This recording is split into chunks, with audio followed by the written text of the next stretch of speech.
और ज्ञान को मिटा सकता है, किंतु मैं जानती हूं कि जिस दिन ज्ञान और विद्या का अंत हुआ, उसी दिन इस सृष्टि का भी अंत हो जाएगा। सहस्रार्जुन को अभी ज्ञात नहीं है कि उसकी शक्ति और उसके अभिमान को चूर करने वाला इस संसार में आ चुका है। ऋषि जमदग्नि की गोद में हुमकते शिशु की आंखों से निकलने वाली चिंगारियों को देखते ही मैं जान गई कि अब सहस्रार्जुन के संसार में आग लगने ही वाली है।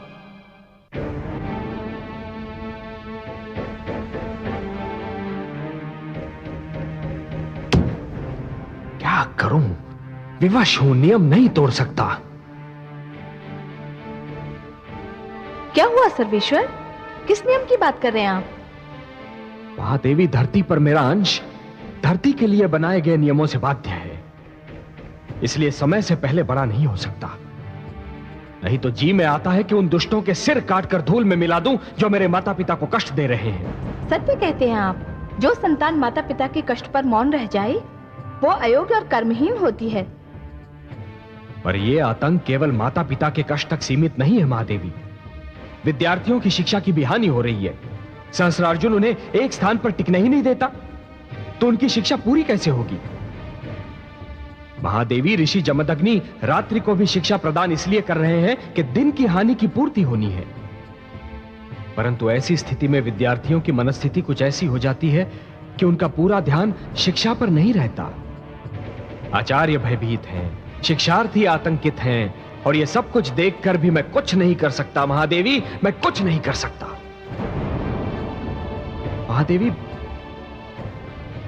महादेवी, मेरी स्थिति उस ज्वालामुखी जैसी है जिसका लावा भीतर ही भीतर उबल रहा है, परंतु पर्वत का मुख बंद होने के कारण वो फटकर बाहर नहीं आ सकता।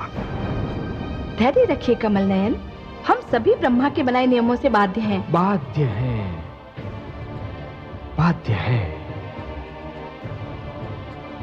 आप वही कह रही हैं जो पिताश्री जमदग्नि ने कहा था। मेरे समक्ष और उपाय ही क्या है महादेवी?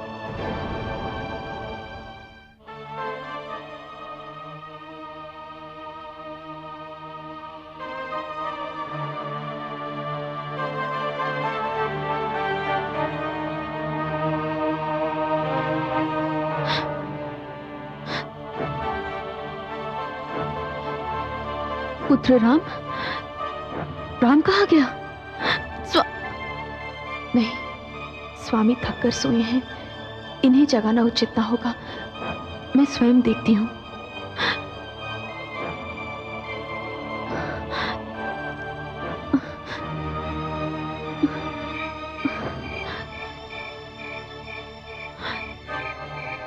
राम कहाँ गया होगा?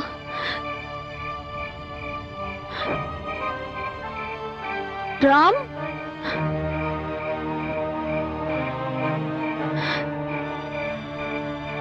राम,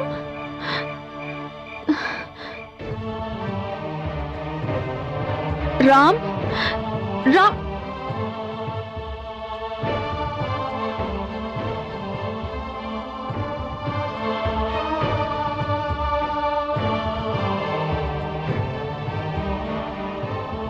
राम, ये तुम क्या कर रहे हो?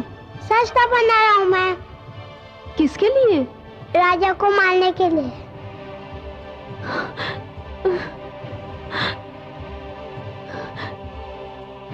ये दुष्ट सहस्रार्जुन, देख तेरे कारण ये क्या हो रहा है।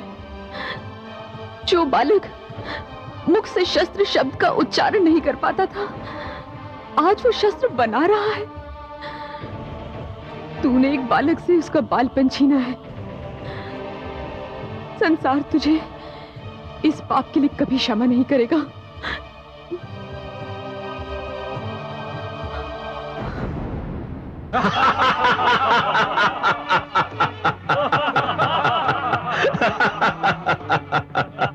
महाराज, आपके अभियान के कारण अब हमारी स्वच्छंदता पर अंकुश धरने वाला कोई नहीं। महाराज, मुझे तो लगता है कि समस्त धर्म संसद का साहस शिथिल हो चुका है।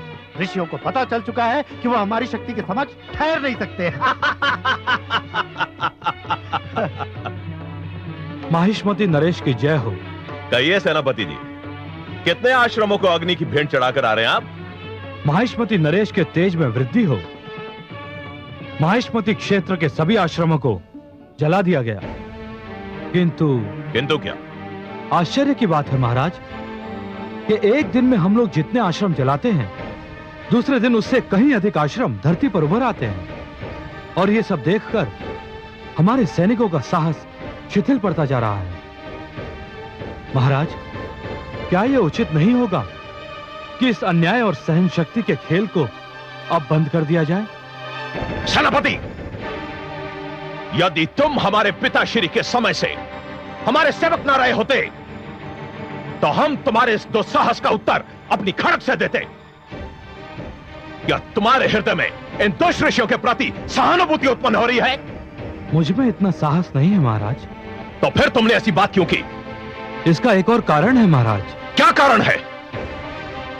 इसका कारण यह है महाराज कि मैं कुछ समय से देख रहा हूं कि ऋषि अपना आश्रम केवल इसलिए इतना शीघ्र बना लेते हैं क्योंकि प्रजा उनका साथ दे रही है। प्रजा में से कुछ श्रेष्ठ नागरिक आश्रमों को अपना संरक्षण दे रहे हैं। सत्य तो यह है महाराज कि वो उन्हें प्रोत्साहन दे रहे हैं। तो उन्हें भी दंड दिया जाएगा। यह तो और भी अनुचित होगा महाराज। इससे तो प्रजा का यह रोष विद्रोह का रूप ले सकता है। यह सोचना तुम्हारा काम नहीं।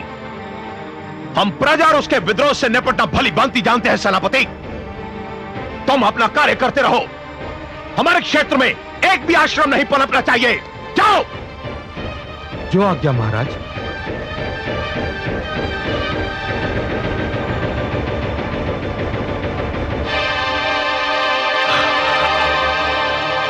ऋषि जमदग्नि,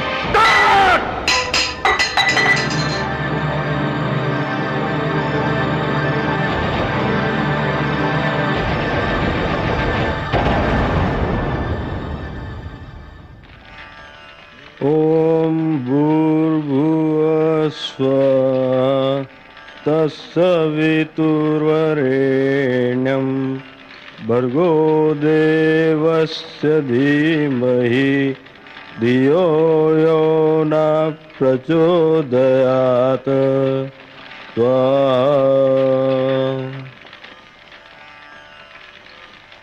राम, देवी राम कहाँ है? उसे बुलाइए। आज उसका उपनयन होना है और उसे यज्ञ के समस्त नियम भी समझाने हैं। स्वामी, मैंने तो उसे आने को कहा था, ना जाने कहाँ रह गया। मैंने गुरुपुत्र को वन में स्थित खंडरों की ओर जाते देखा था। खंडरों की ओर? हाँ गुरुदेव, मैंने कहा भी था कि यज्ञ का समय हो रहा है। तो उसने क्या कहा? उसने कहा तुम जाओ, मैं आ जाऊंगा। तुम जाओ और उसे लेकर आओ। जी गुरु माता। ठहरो, तुम सब यहीं रहो, मैं उसे लेकर आता हूं।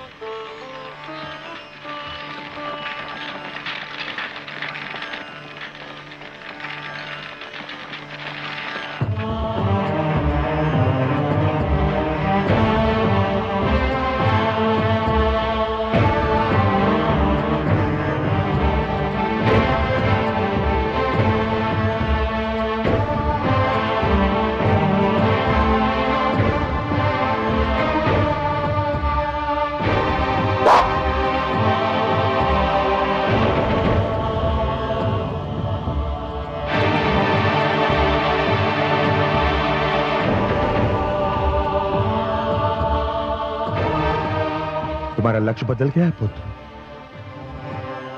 तनिक भी नहीं बदला पिताश्री। देखिए, ठीक उसी स्थान पर है जिसे मैंने बाण के लिए चुना था।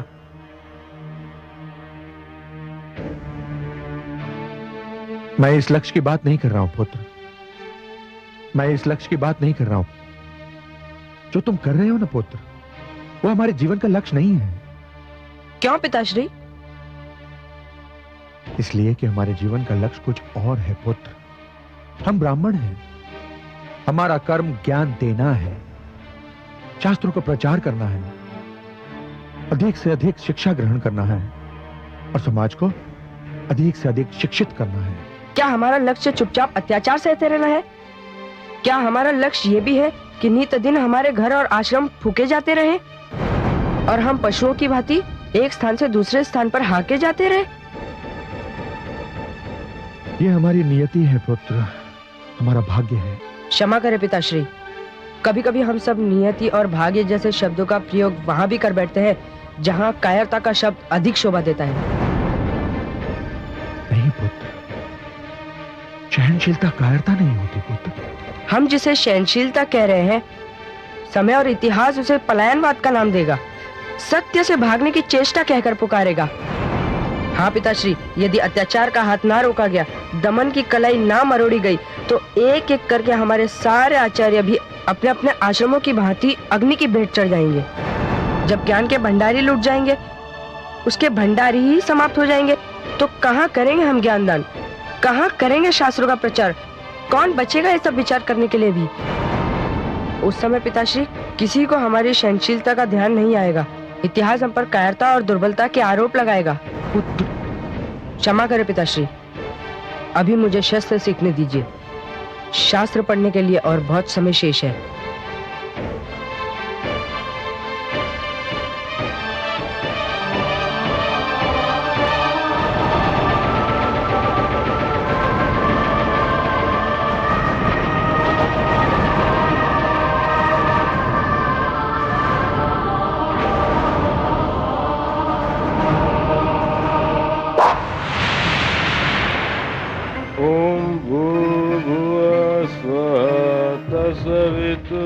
सवितुर्वरेण्यं भर्गो देवस्य धीमहि धियो यो न प्रचोदयात्।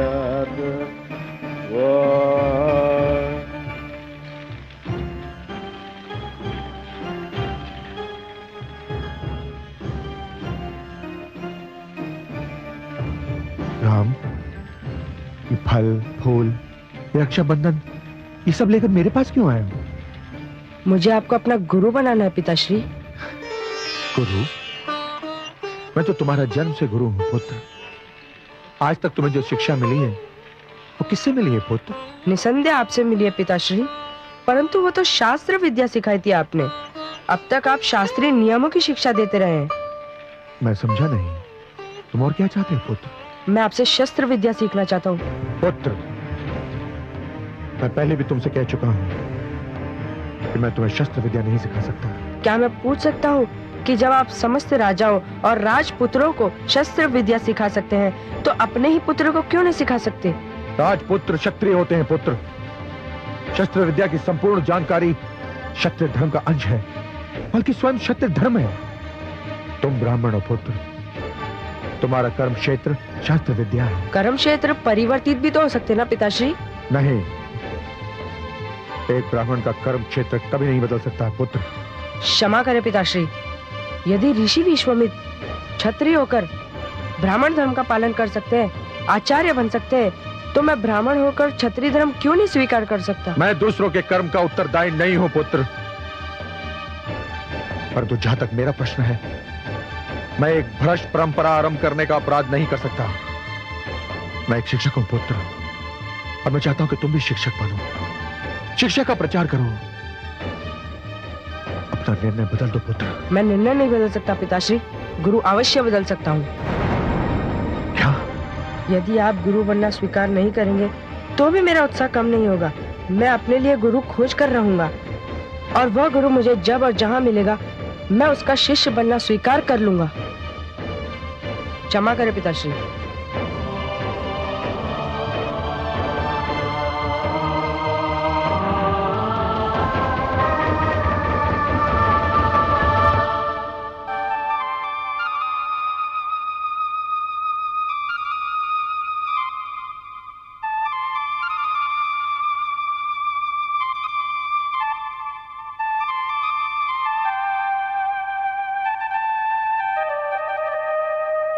माताश्री, माते, मुझे बुलाया आपने माते? हाँ, तनिक जाकर देखो कि पुत्र राम कहाँ गया है। तुम्हारे पिताश्री उसकी खोज में भी गए, पर अब तक ना वे लौटे हैं और ना ही पुत्र राम। रेणुका, वो अब लौटेगा भी नहीं। ये आप कैसी अशुभ बातें कर रहे हैं स्वामी? क्यों नहीं लौटेगा मेरा पुत्र? कहां गया है? रेणुका, आपका पुत्र एक ऐसे पद पर निकल पड़ा है कि यदि वो वहां से वापस लौटकर आया भी तो वो नहीं रहेगा जिसे आपने जन्म दिया है। वो नहीं रहेगा जिसका मैंने पालन पोषण किया था। आप ये कैसी बातें कर रहे हैं स्वामी? मेरे तो प्राण निकले जा रहे हैं। आप स्पष्ट रूप से क्यों नहीं कहते? क्या हुआ है मेरे पुत्र को? किस पथ पर चल निकला है वो स्वामी? मैं सत्य कह रहा हूं रेणुका। जिस डगर पर आपका पुत्र यात्रा कर रहा है वो डगर हमारे संस्कारों की ओर नहीं आती, हमारे सिद्धांतों के विपरीत है। आपने क्या पहेलियां बुझाने की सौगंध खा रखी है स्वामी? आप क्यों मेरी व्याकुलता बढ़ा रहे हैं?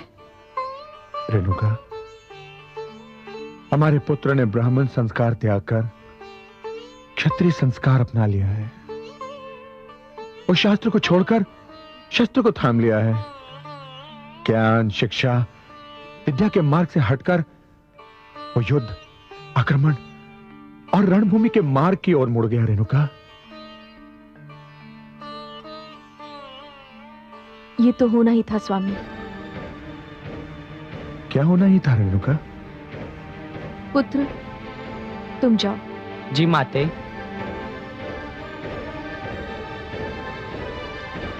मैं तो जानती थी स्वामी कि ऐसा होने वाला है और संभवतः ऐसा ही होगा। अब आप पहेलियां बुझा रही रेणुका? नहीं स्वामी, मैं कोई पहेली नहीं बुझा रही।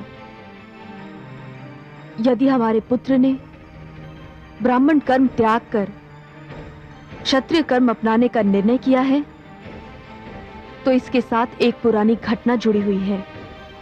घटना? कैसी घटना? आप तो जानते हैं स्वामी, मेरी भांति मेरी माताश्री भी किसी ब्राह्मण की पत्नी नहीं थी, एक क्षत्रिय की पत्नी थी और उनके कोई पुत्र नहीं था। जानता हूं। वे पुत्र इच्छा से आतुर होकर ऋषि ऋचिक के पास गईं और उनसे प्रार्थना की कि वे कुछ ऐसा उपाय करें जिससे उन्हें भी एक पुत्र की प्राप्ति हो। वैसे स्त्रियों में पुत्र की इच्छा अधिक प्रबल होती है देवी। आप सत्य कहते हैं स्वामी। इसी इच्छा के अधीन होकर वे ऋषि ऋचि के पास गईं। ऋषि ने उन्हें औषधि मिली एक खीर खाने को दी। माताश्री ने मेरे लिए भी खीर मांगी तो ऋषिवर ने प्रसाद के रूप में मेरे लिए भी खीर प्रदान की और कहा कि इसके प्रयोग से उन्हें एक वीर क्षत्रिय पुत्र की प्राप्ति होगी और मुझे एक विद्वान ब्राह्मण पुत्र की। तो फिर क्या हुआ? माताश्री जब घर लौटी तो वे ये भूल चुकी थी कि खीर का कौन सा प्याला उनके लिए है और कौन सा मेरे लिए। फलस्वरूप भूल से मैंने उस प्याले की खीर पी ली जो मेरी माताश्री के लिए दी गई थी। तो इससे क्या अंतर पड़ा? उस समय तो अंतर नहीं पड़ा, पर अब पड़ रहा है। मैं कुछ समझा नहीं रेणुका। ऋषि ऋचि के वरदान से जिस क्षत्रिय पुत्र का जन्म मेरी माताश्री की कोख से होना था उसका जन्म मेरी कोख से हुआ। पुत्र राम के क्षत्रिय संस्कार उसी घटना की देन है स्वामी। वहां क्षत्रिय वंश में विश्वामित्र ने जन्म लिया जो कर्म से ब्राह्मण हुए और हमारा राम कर्म से क्षत्रिय सिद्ध हो रहा है स्वामी।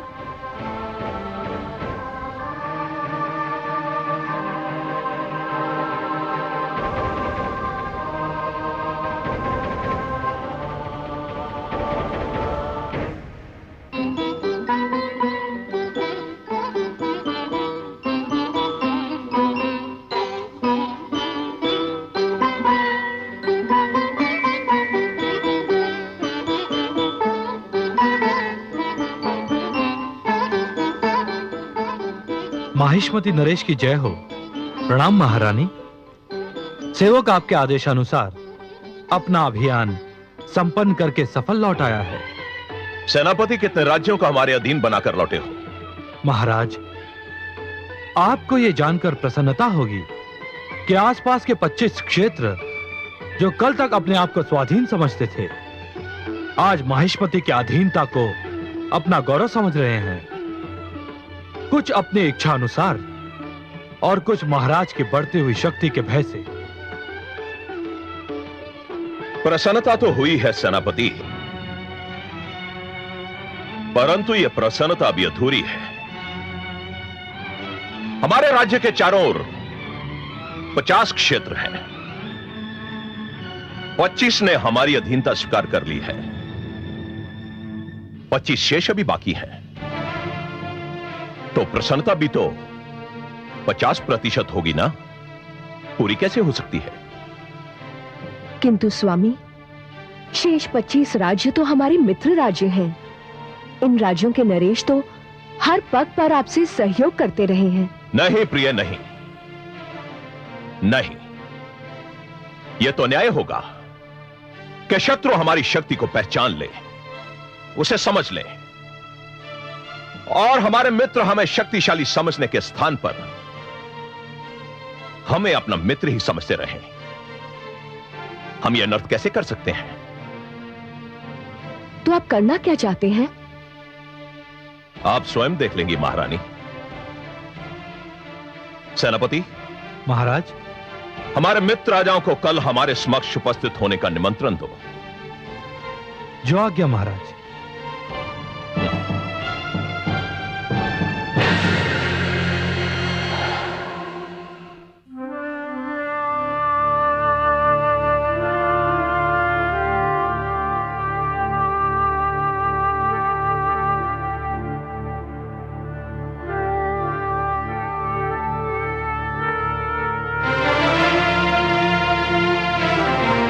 कमल नयन, हे पद्मनाभ, वो मुख जिसका ध्यान आते ही मन में आस का उजाला फैल जाता है, जिसका नाम लेते ही नेत्रों में आशा दीप जगमगा उठते हैं, उसी मुख पे आज चिंता की छाया देखकर मैं अत्यंत चिंतित हो रही हूँ। किस चिंता ने आपको घेर रखा है? चिंता तो नहीं महादेवी, परंतु हाँ, एक विडंबना ने मेरे विचार को घेर लिया है। तनिक मैं भी तो सुनो, वो कौन सी विडंबना है? महादेवी, मैं मानव जीवन की उस विडंबना के विषय में विचार कर रहा था कि मानव कभी कभी बनना कुछ चाहता है और परिस्थितियां उसे कुछ और ही बना देती हैं। क्या आपका संकेत रेणुका पुत्र राम की ओर है? हाँ महादेवी, देखिए ना, मेरे इस अंश ने प्रथम बार पूर्ण मानव के रूप में जन्म लिया, और वो भी एक विद्वान, एक गुरु, एक आचार्य के घर में, एक सुशील नारी की गोद में जन्म लिया। उसके रूप में मानव समाज को एक विद्वान, एक गुरु और एक आचार्य भी मिल सकता था, परंतु परिस्थितियां उसे योद्धा बनने पर विवश कर रही हैं महादेवी। उसके हाथ से पुस्तक छीनकर उसमें शस्त्र थमा रही हैं। जो दोनों हाथों से ज्ञान लुटा सकता था महादेवी, उसके दोनों हाथों में धनुष और बाण पकड़ा दिए परिस्थितियों ने। हाँ कमल नयन, जो शांति का संदेश दे सकता था वो युद्ध का उपदेश दे रहा है। जिसे उस मार्ग पे जाना था जहाँ विद्या, ज्ञान और शांति है, वो उस मार्ग पर निकल पड़ा है जहाँ युद्ध, आग और रक्त है। किंतु इसमें उसका तो कोई दोष नहीं। कमल नयन, आपने सर्वथा उचित शब्द का प्रयोग किया है। परिस्थितियों ने उसे विवश किया है। वो इस मार्ग पर अपनी इच्छा से नहीं आया, उसे इस मार्ग पर ढकेल दिया गया है, और इसका कारण है सहस्त्रार्जुन। क्यों कर रहा है वो ये दुष्कर्म? महादेवी, मानव का जीवन शांत और सुखी बनाने के लिए ईश्वर ने उसके मार्ग में सहस्रों दीप जलाए हैं। उसके पास वेद, शास्त्र और अनेक अनेक धर्म ग्रंथ भेजे हैं, जिनमें जीवन के सिद्धांतों का वर्णन किया है, जीवन की सीमाओं की परिभाषा लिखी हुई है। इन सिद्धांतों और सीमाओं को राजा को अपने ढंग से मानना था और प्रजा को अपने ढंग से। किंतु सहस्त्रार्जुन की प्रजा तो आज भी इन सिद्धांतों, नियमों और सीमाओं का पालन कर रही है कमल नयन। परंतु सहस्त्रार्जुन तो नहीं मान रहा ना महादेवी। महादेवी, जब कोई राजा या कोई सत्ताधारी वर्ग इस भ्रम में पड़ जाता है कि वो केवल एक राजा है, एक स्वामी है, और ये भूल जाता है कि वो प्रजा का सेवक है, प्रजा का रखवाला है, जब सत्ताधारी वर्ग सिद्धांतों को प्रतिबंध समझकर और सीमाओं को रोक समझकर उन्हें तोड़ने का प्रयास करता है, तो वो निरंकुश बनने लगता है, और तभी सारी उलझनें उत्पन्न होती हैं महादेवी। सत्ताधारी वर्ग की निरंकुशता दमन को जन्म देती है, दमन उत्पात का कारण बनता है, उत्पात अराजकता उत्पन्न करता है, और फिर अराजकता विद्रोह का रूप धारण कर लेती है महादेवी। जब पीड़ित और आतंकित वर्ग की पीठ पीछे हटते हटते दीवार से लग जाती है महादेवी, जब उनके लिए और पीछे हटना संभव ही नहीं होता, तो फिर वो अपने प्राणों की रक्षा करने के लिए आगे बढ़ जाते हैं। वो आक्रामक रूप धारण कर लेते हैं, विद्रोही बन जाते हैं। ये मानव जीवन का एक विषम मोड़ होता है महादेवी, जिस मोड़ पर समाज बदलते हैं, इतिहास बदलते हैं। नहीं, हम नहीं भागेंगे, हम शत्रुओं का सामना करेंगे। हम नहीं डरेंगे, शत्रु का सामना करेंगे। शस्त्र अर्जुन को यह विश्वास हो गया है कि हम उसके सामने ठहर नहीं सकते। हम विद्यार्थी हैं, शास्त्री है, हमारे हाथों में पुस्तक है, शस्त्र नहीं। हम उसके आतंक के समक्ष चुपचाप सिर झुका देंगे। इसीलिए उसका साहस हर बीते दिन बढ़ता जा रहा है। सत्य कहते हैं आप गुरुपुत्र, इस आतंक पर रोक लगनी चाहिए। और उसका एक ही ढंग है, सहस्त्र अर्जुन को यह बता दिया जाए कि हमारे मन से उसके आतंक का भय निकल चुका है। हमने उसके सामने ठहरने का साहस जुटा लिया है। यदि हम पर आक्रमण होगा तो हम अपनी रक्षा करेंगे। हमें मरना ही पड़ा तो हम उनको मारकर ही मरेंगे। बोलो, क्या तुम मेरे साथ हो? हाँ, हम सब तुम्हारे साथ हैं।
वृक्षों पर चढ़ और वहीं से बाणों की वर्षा आरंभ कर दो। चलो।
वो देखो भागे, चलो।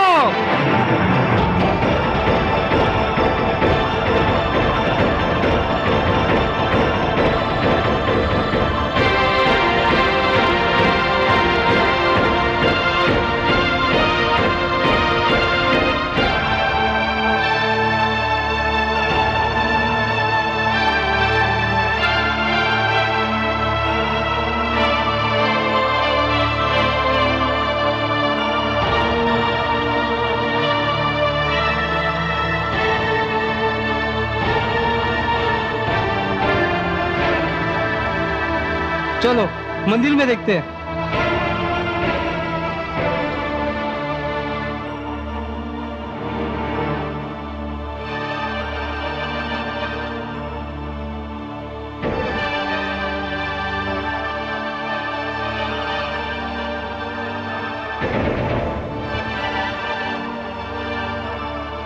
कहाँ छुप गया?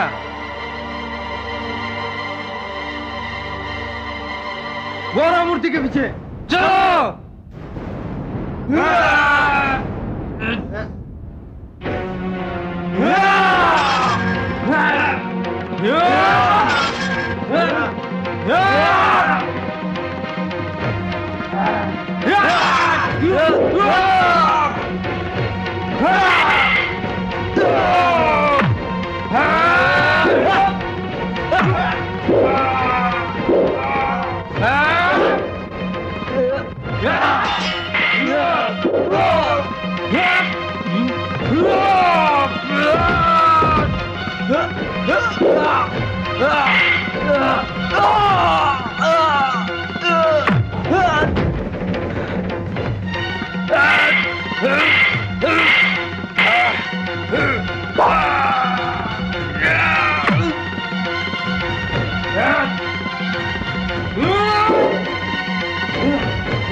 जिसके मन पर रात दिन होता रहे प्रहार,